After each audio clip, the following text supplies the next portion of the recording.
My name's Darcy Little and this is my assessment of the ankle. I have a patient here, so the first thing I'm going to do is introduce myself. Hello, my name's Darcy. What's your name? That's Nick. Hey Nick, how are you? I'm just going to do an ankle assessment on you, is that alright? Yeah, that's fine. Perfect, alright, so now we've got consent. First thing we're going to do is we're going to just have a look at the ankle joint. What we're going to do is have a look down here. The first thing we're going to really look for is any signs of scarring that could indicate we've got a previous injury history here. We're going to pay attention to our toes. We want to see nice alignment of the toes as they come. We're going to be looking for signs of hallucis valgus coming in here. We're also going to try to have a look for signs of pes planus and pes cavus in our arches. If I get the patient to stand up here, if we turn around and look from behind, we're also going to look for signs of valgus or varus deformities coming down through the ankle here, which seem to be pretty good. We're also going to have a look at the medial and the lateral malleoli. Pretty happy with that. We'll get the patient sitting back down as he was. We want to also pay close attention to our toes to make sure we can see any signs of hammer toe or clawing of the toes occurring here, which again we're all pretty good for. From there we want to go on to palpation of the joint. So I'm going to get the patient to lie down supine on his back for me now. And we're going to have a bit of a touch of the feet here. So what we need to do, first of all, I like to assess the joints with my back of my hand. And what I'm looking for here is signs of increased temperature throughout that joint. If I do feel signs of an increased temperature, then that can indicate signs of arthritic changes, and that could be responsible for whatever pain the patient may be feeling. From there we are going to palpate along lateral aspect of the malleoli as well as the medial aspect of the malleoli. We are paying close attention for any apprehension on the patient's face. We're looking for any breaks in continuity, any tenderness that we can find, any thickening of any ligament structures. Alright, we're going to give the metatarsophalangeal joint a bit of a squeeze and see if we get any reaction out of the patient, which we're all good. And we're going to again assess that Achilles tendon and look for signs of thickening. Pretty good. Alright, from here we want to go on through to range of motion. So what we are going to do, first of all we're going to get the patient to move actively for us. So we're going to get him to shuffle down this way so his ankles are hanging off the edge of the table. And what he's going to do for me is I'm going to get the patient to actively dorsiflex and plantarflex the foot for me. So he's going to pull it all the way up and push it all the way down. Good. I'm going to get him to invert and evert the foot for me. Good. I want him to be able to show me that he can flex his toes and extend his toes. So flex, good, extend. We also want to be able to, at the toe, be able to adduct and adduct the toes. So try to spread the toes and then squeeze them in close. Good, and if again we want to see signs of internal and external rotation from the ankle, paying close attention to make sure it's not actually happening from the foot. So we want to see them be able to turn that foot out and turn that ankle in. Alright, good. Now that we have done the left side, I would ordinarily like to do both sides as we are comparing left side against right side, but for today's sake with the video, how we're against such short time restraints, we're only going to pay close attention to one side. From here we can skip straight ahead onto passive range of motion. So this is where we stress to the patient that they have to be as relaxed as possible so that there's no changes or involvement from them as we move the foot through the same movements that we just discussed. What we're looking for here is a distinct end feel as we go. We want to try to detect signs whether we're feeling any bone on bone or if there's just a lack of end feel whatsoever.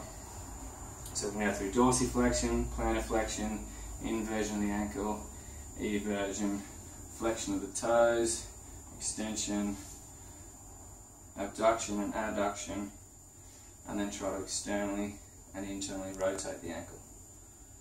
Good. From here we want to go on to resisted range of motion. So what we are going to do today is I'm going to get the patient Nick to actively go into dorsiflexion for me, and I'm going to make it hard for him. So he is concentrically working his muscles to go into dorsiflexion. I'm also going to get him to do that eccentrically, so he's going to start in a dorsiflex position and he's going to push down and now we are concentrically testing plantar flexion. Alright, to do an eccentric contraction through the same thing, he's going to start in dorsiflexion. He's going to try to maintain dorsiflexion as I try to move him into plantar flexion, and I'm going to slowly wing. Similar in plantar flexion, he's going to start in plantar flexion, I'm going to push him into dorsiflexion, and he's going to try to maintain and resist against me, but again I'm going to wing. Lastly, we're going to do those same two movements in an isometric manner. So we're going to start in dorsiflexion, he's going to push, and there's going to be no change in that joint angle. And we're also going to do the same thing in plantar flexion, and he's going to push, push, push, push, push, and no change in joint angle. Good. As I said, we would do this in a similar fashion through concentric, eccentric, and plantar flexion, isometric, sorry, of inversion, eversion, toe flexion, toe extension, all the movements we discussed earlier, but again, due to the time restraints of this video, we're going to skip straight ahead onto special tests. So the first special test I want to do is a Taylor tilt test, which is basically going to assess the lateral structures of this ankle. Now, depending on our various ranges of motion at the ankle will determine which ligament we are applying a stress to. So we're going to start, the patient's going to be relaxed, they're going to be very much in a plantar flex position, and if we apply an inversion force to that ankle while they're in plantar flexion, we're going to assess the integrity of the anterior tibiofibular ligament. If we get signs of pain in that movement, which we're not, we're going to be testing the ATFL. If we then move the foot into a neutral position and apply that same inversion force, we're now assessing the calcaneofibular ligament. And lastly, if we go into full dorsiflexion and then evert that foot, we're going to be assessing the posterior tibiofibular ligament. So that sums up our Taylor tilt test. We're going to move on to an external rotation test, which now, if we start our foot in plantar flexion, we're going to be assessing the ligament on the medial aspect of the ankle, which is the deltoid ligament. So as we plantar flex that foot, we are going to apply an eversion force as well as external rotation of the ankle, which is going to be assessing the deltoid ligament on that medial side. If we go into full dorsiflexion and again apply that same inversion and external rotation force, we are going to be putting a bit of a stress through the tibia and the fibula, which is looking for signs of a high ankle sprain or a syndesmotic injury. From there, what I would like to do, if we see signs of pes planus, which we'll assume for the video today we have, I'm going to get the patient to stand up and wait there on the table for me. So a Jack's test is basically a passive range of motion through that hallux. If I passively flex that hallux for the patient, what we should see is a compensation happen at the midfoot and increased arch formation.